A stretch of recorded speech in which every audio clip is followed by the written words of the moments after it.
My name is Riley Gaines. I'm a recent graduate from the University of Kentucky, where I was on the women's swim team. I proudly finished my career as a 12-time NCAA All-American. I am one of the fastest 200 butterflyers of all time. But on March 17th of last year, my teammates and I and other female swimmers from universities around the country were forced to compete against a biological male named Leah Thomas.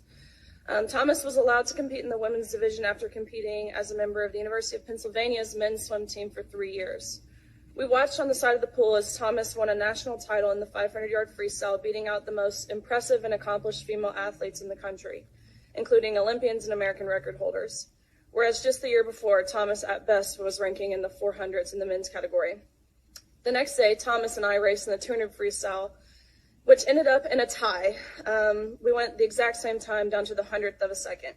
Having only one trophy, the NCAA told me that I would go home empty-handed and this trophy would go to Thomas. And when I questioned this, the NCAA told me that Thomas had to hold it for photo purposes. I was shocked. I felt betrayed and belittled, reduced to a photo op.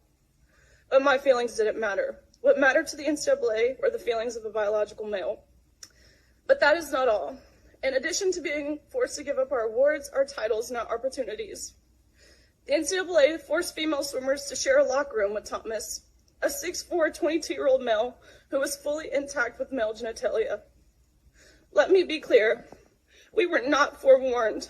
We were not asked for our consent, and we did not give our consent. If nothing else, I hope you can truly see how this is a violation of our privacy and how some of us have felt uncomfortable, awkward, embarrassed, and even traumatized by this experience. I know I don't speak for everyone.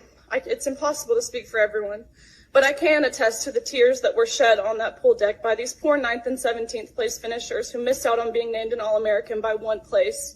And I can attest to the extreme discomfort in the locker room when you turn around and there is a male watching you undress while exposing himself.